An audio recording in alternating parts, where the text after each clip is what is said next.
We are the Phronesis Project. I'm Rick. This is Lauren. And we're here to talk about Thor, Love, and Thunder.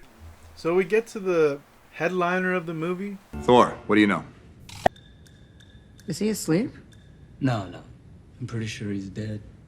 And let's talk about his performance and the arc. So let's start off with the beginning. You see him, there's no passion for battle, as opposed to the first movie where he's really amped and he's eager to go, draw blood and fight the enemy. Yeah, I feel like in the beginning of this movie, he really lacks substance, and he's not likable for me in the beginning of this movie.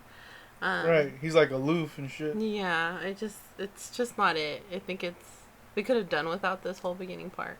Yeah, it's tough to see that, but I think it's more to emphasize what their intention is, because you see that Thor, it's more of a question of who am I in this grand scheme of shit, right? Almost like the Ancient One. And yeah, he's definitely more depressed than the end of Endgame. He's got symptoms of hopelessness, helplessness, whereas I feel like at the end of Endgame he was more optimistic, where he was leaving with Rocket and giving the throne to Valkyrie or whatever. He's still mourning, even though it's been let's say 5 years or some shit. He's still, because there's new shit to mourn after Endgame, right? It's well, fuck, we lost more Avengers. And I think that's part of the thing where the bigger question to Thor in this whole arc, right? It's who am I? I'm not an Avenger. I'm not a Guardian. He'll always be an Avenger, but at this moment, Cap's fucking retired. Iron Man's dead, so your boys, so Widow's dead. He's grieving. Yeah, he's grieving, and it's well, fuck, I'm not, I'm not part of this. Right, it's being chipped away, where he was being molded and formed in Thor 1, right? And now he gets thrown into the earth. Part of a team, and now he doesn't have that sense of identity anymore, and he's trying to fit in with the Guardians of the Galaxy. And even that, he knows. It's not really working. Yeah, he knows this isn't part of his identity. He's with them, but it's not part of his shit. Yeah, but he's not really with them. He's checked out, and I think that's the whole reasoning for the beginning of that. He's trying to find himself. I don't really like it. Yeah, and he's not a king either. So he refused that in Endgame, but it carries on to this shit where, in trying to figure out his identity, I think that's why Taika and Yos are presenting this script, and ultimately Taika directing. It's a midlife crisis for Thor, because that's the question he has to deal with in this movie, where he is longing for something. He is longing for the companionship, but what are you doing? Oh, no, I'm sorry. I thought that there was a squeeze. Yeah, it was like a good luck squeeze. Right. It wasn't like a kiss me squeeze. That's so embarrassing. No, that's okay. Good luck with all of this. Yeah, thanks. No misinterpreting that. Not at all. It's a bigger question of who is he, what role does he play, and how does he move forward in a world where it lays out everyone he's lost so far. Yeah, he's really just trying to find himself, because like you said, not a king, not an Avenger. Who is Thor? He's a lover. Right. He's a fighter, or is he tired of the fight? And he continues to lose, and the list continues to grow, right? And something with his personality is having all these anchor points, right? Whether it's Avengers, whether it's his dad or his mom, or whether it's let's say Loki, where it's a sibling rivalry where it's adopted, but still it's still a fun. Yeah, that banter that's there is no longer there. Right, and that's not carried over with Star-Lord the way they hint at. And we talked about this in our part 1. I'm not going to talk about it further. It's just things that touch up on that form his personality and his identity. As you chip away at those things and cause him to lose some of the people close to him, you start to, I guess, discover who Thor is in this new world. This is what they wanted to do. We heard the words out of this man when he's selling this movie. In interviews, this is how he's pitching it. I really wanted this film to be different to Thor Ragnarok, and did I? Did you? Yeah, you did. Thor Ragnarok was a good film, and I felt it was going to be very hard to top that. So where do you take a character like that? Yeah. Then we realised what you least expect from Thor, or what you least expect that you're going to want to see, is Thor going through a midlife crisis. Huh. Okay, cool. It's it's a goddamn midlife crisis that Thor's yeah. going through, and like. And you see that because you can see the symptoms of helplessness and hopelessness, but the way I take it, I think it's the after effect. And you see in like the speeches, like in his performance, you know, he. Let's go. Okay. Come on, Storm. Let's hurry, okay? People are dying. Well done, everybody. We can collectively take credit for that because we worked as a team. We used our hearts and our minds to defeat the enemy with minimal loss or damage.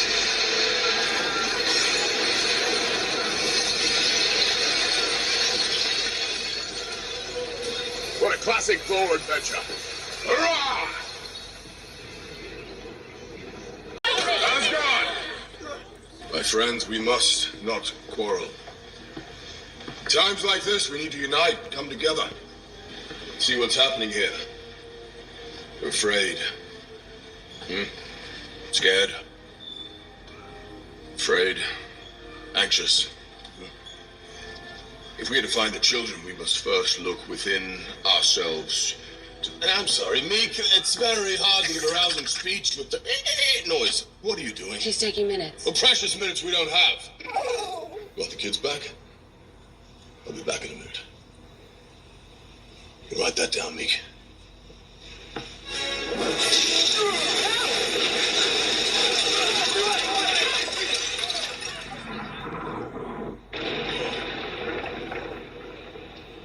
Stormbreaker, what are you doing? Is this about Mjolnir? What will happen to us? You can tell. This is a very, very bad situation.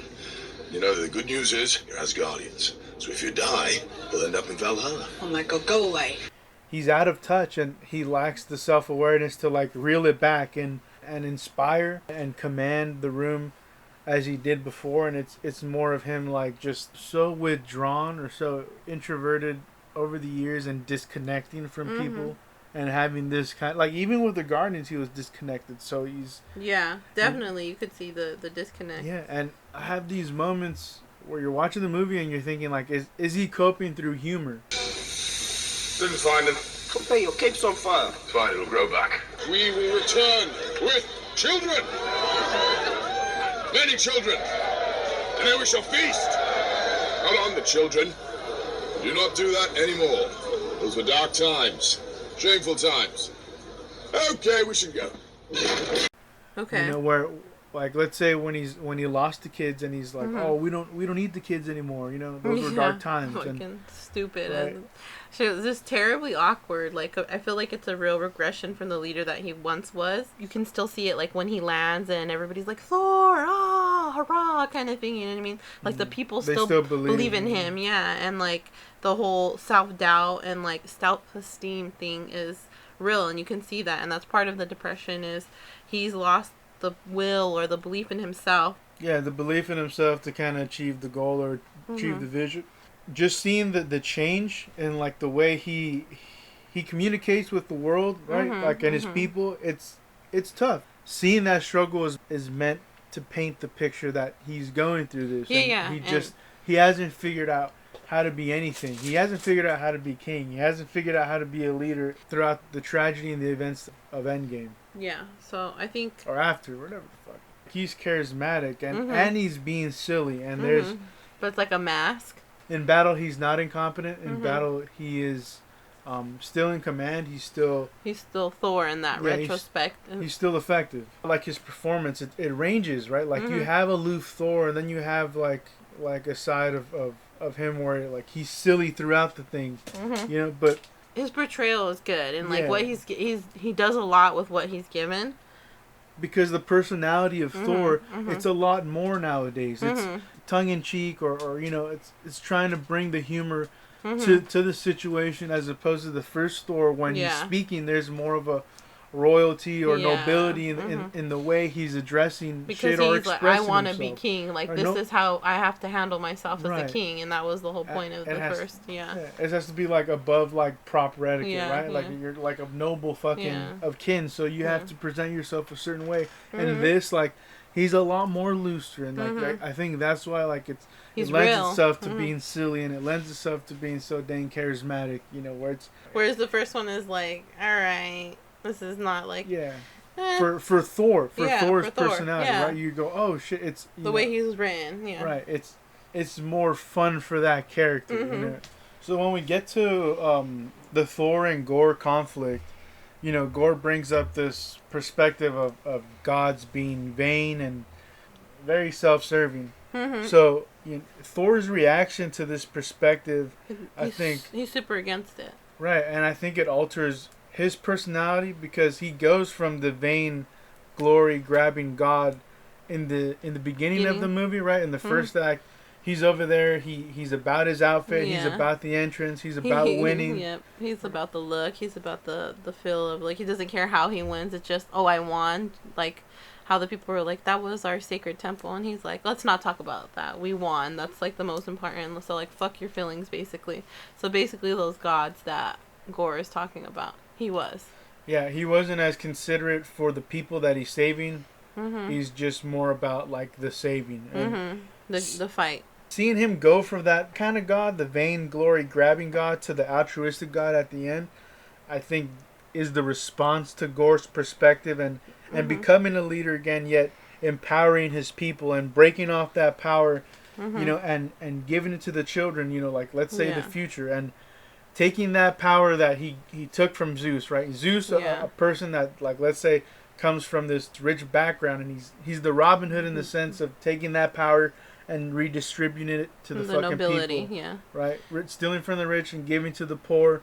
Having that arc for Thor is an interesting response to the Gore character, and having that ability, I guess, lends itself to some of the fun in the third act. You know, where it's a little different, where it's kind of like Ragnarok, where the people are involved in the final fight, and I like seeing that. Where sometimes it's tough. It's not just, you know, bad guy versus good guy. Sometimes you have to get everyone involved, and seeing them kind of help themselves in that situation, and not so much fighting Gore, but fighting the shadow monsters. Yeah, you know, I think it's pretty sweet, and it's a nice moment for Thor. Like, it's a redemptive moment for Thor.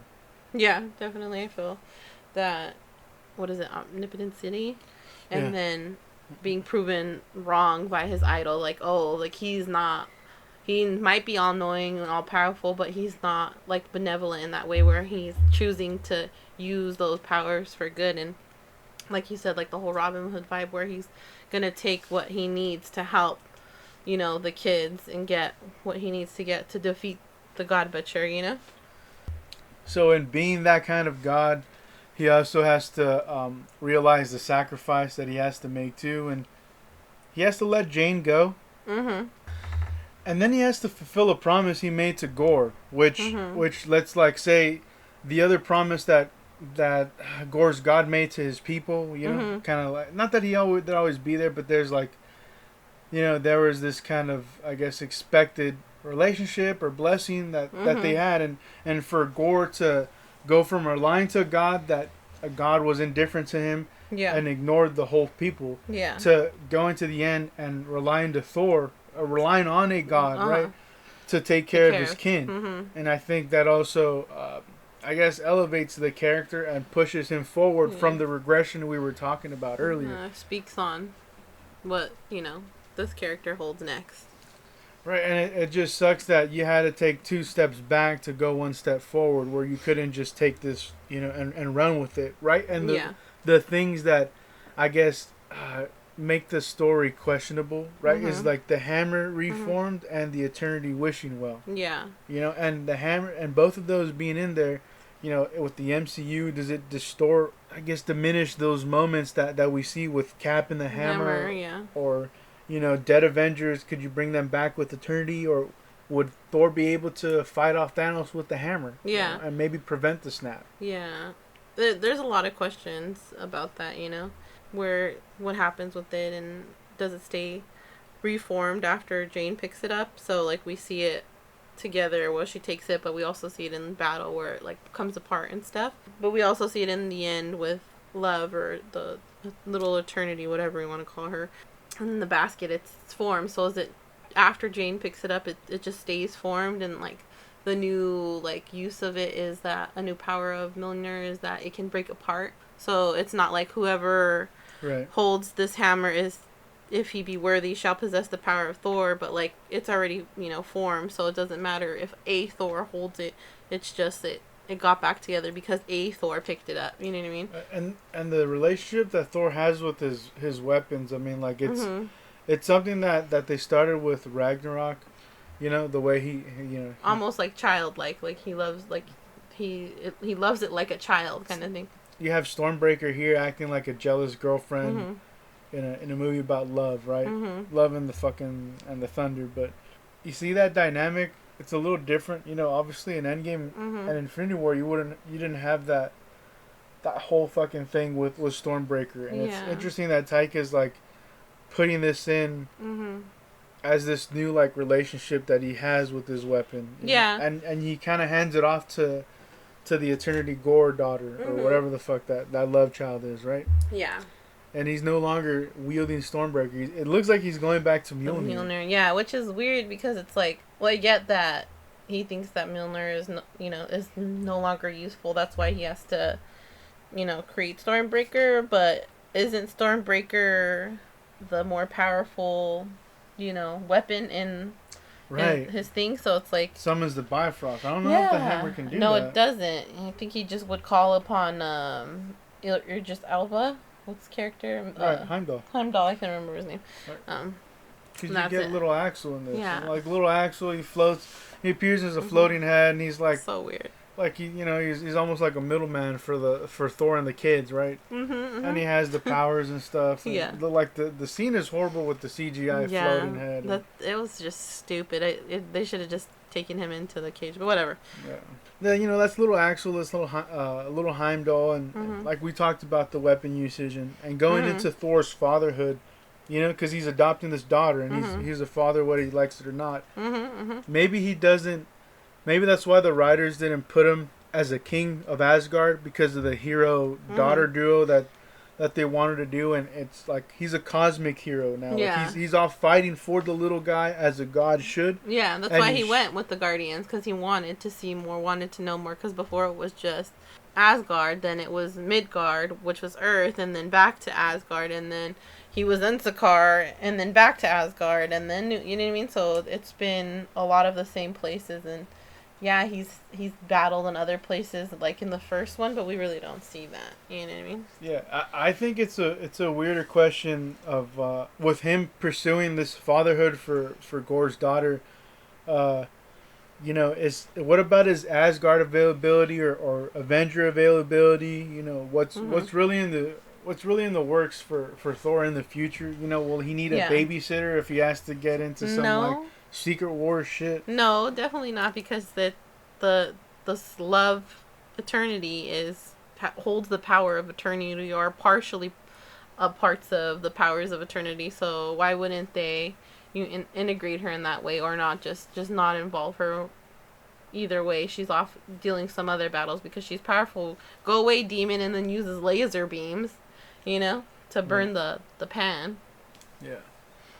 It's a cute little scene or whatever the heck, and super cute. I think it gives him like a level of complexity as a character too, where it's just like he's no longer seen as this like vain god, and no longer just king or just the Avenger or just this. Now he's got that like, I have a responsibility, and I think that was what he was really missing, is like, I needed to be responsible for something or someone, and he was trying to put that on Jane, where he found out where she was sick, and then he was like, you have to stay behind, and then the hammer calls her and is like, she's got a duty too, because now she's wielding the hammer, kind of thing. Yeah, well, the responsibility thing too, it's a little frustrating, because you see Thor like he could be responsible for Asgard and lead that people, and he's not, and they're left vulnerable, and like that's why everything happens the way it does. And if Thor had to focus his responsibility to one person as opposed to one people or one... It's kind of,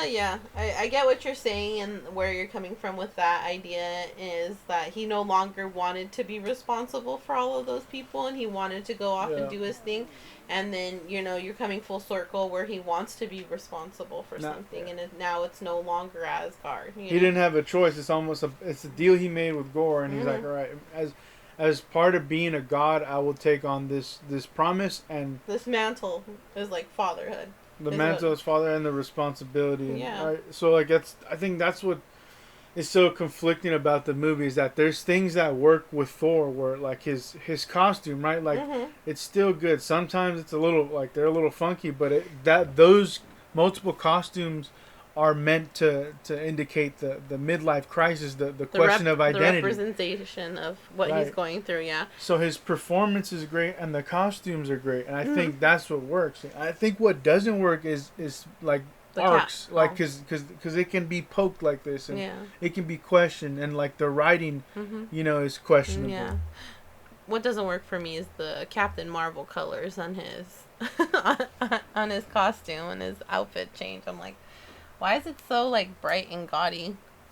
So overall, Thor's obviously come a long way, and like you said, he's taken on the responsibility. He sees his hammer, decorated by the daughter. He definitely with lipstick and eyeshadow and eyes. It's definitely a different Thor for sure.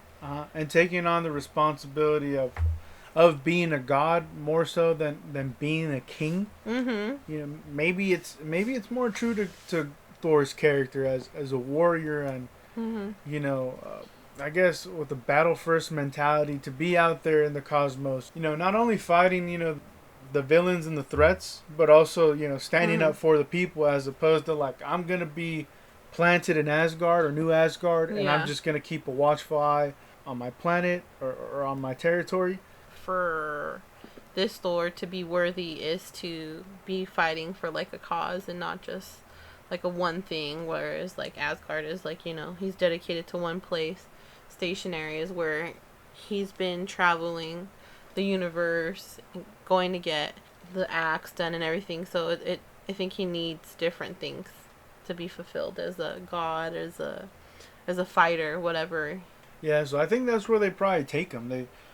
That's where they would go from here. I'm not going to speculate too much on like Thor 5, let's say, and what they're going to do with that. But I am interested as to when we will see Thor again, because I don't know if there was a Thor will return at the end of that shit. I think they stopped that. Yeah, and definitely I don't think we're going to see him anytime soon, to be honest with you. Well, that's the thing. I don't know if it's a Disney Plus cameo or if it's a cameo in another movie. And She-Hulk with the Hulk when he returns to Sakaar. Yeah, I don't know if let's say I don't know if he's gonna cameo in Guardians of the Galaxy 3. I don't think so, not at all. But you know what I mean. It just things like that. Is he gonna pop in and shit or is he gonna be held off and rolled out again in Secret Wars, which. I mean, that if we talk about the last 5 appearances Thor has been on, I guess assuming Secret Wars is the next one, it would be Ragnarok, then Infinity War, then Endgame, Love and Thunder, then Secret Wars. Yeah. That means 3 of the 5 Avenger movies. Because he is an Avenger. He is an Avenger, so he has to be in the big ticket item. Right. Yeah, he has to be in the Avengers movie. So it's like we see him here, and we won't see him for like another 5 years. Goodbye, Chris Hemsworth. Right. I might make some calls to make sure that doesn't happen. Yeah. It's a good plan. I like it. Might put myself in Deadpool instead. That would be the offering, I think. See if that passes. Yeah. From your lips to God's ears, I love it. I think that's what was enjoyable about the movie is having a familiar face and an MCU landscape that is ever changing and introducing new heroes, and you have to buy into some. You have if you like Moon Knight, you have to really get into this shit. If you like America Chavez, really have to get into that shit. Or even let's say She-Hulk right now. You have to buy into that and really enjoy that. And with Thor, it's not like it was a home run from start to finish, but seeing that character again and seeing him played just as loose and just as fun as they teased in the Whedon movies and being fleshed out later on as he is now. He's not, depressed in it like he was in Endgame. In Infinity War, he was, he had this vengefulness that was chip on his shoulder. Yeah, that was meant to be, taken seriously. And I guess that's what's tough, seeing Thor thrown around a little bit in terms of who he is as a character. Yeah. He's all over the place basically, and a regression, and then he is and he's not. That's why I had such a problem with the beginning of this movie, Yeah. It's tough. you know, I see the reason, and you see like how they can call it an arc for this movie. How he's able to achieve what he did, you know, from transforming to what he is. Thor should be one of those few competent male superheroes that we have, given his experience. Yeah, I feel like Ragnarok Thor his skill set is the Thor I like when he's talking to Serta. Like that's peak Thor for me right there. And even popularity. I just, you know, he should be treated with as much respect as Cap and Iron Man. Definitely. He's the top 3. Come on, you have that shot with the 3 of them. He is the top 3. Right, for sure. I just don't like the director's approach to the character. Like Ragnarok, it's cool. It feels like it's reinventing the character for the greater good. Yeah, and this one, definitely. it just seems like redundant. You're doubling down on it, and your ego is showing as a creator, as a creative. You want to pursue this type of character, and like again, it's nice, and it's loose, and it's silly, and it lends itself to the comedy tone that he wants. But and you know, if Thor is giving out way too many jokes and it's way too different from early Thor, then fuck, you know, that's why people will start clamoring for older Thor, for the noble one. Yeah, it's taken a little more serious. And my friends, have you forgotten all that we have done together? Who brought you into the sweet embrace of the most exotic maidens in all of Yggdrasil? Oh, you helped a little. And who led you into the most glorious of battles? You did. And to delicacies so succulent you thought you died and gone to Valhalla? You did.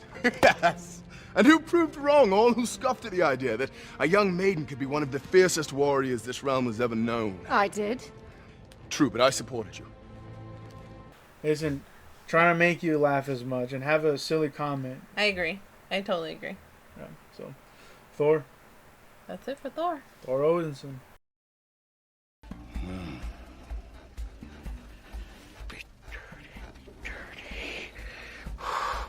Let's see who you are and take off your disguise.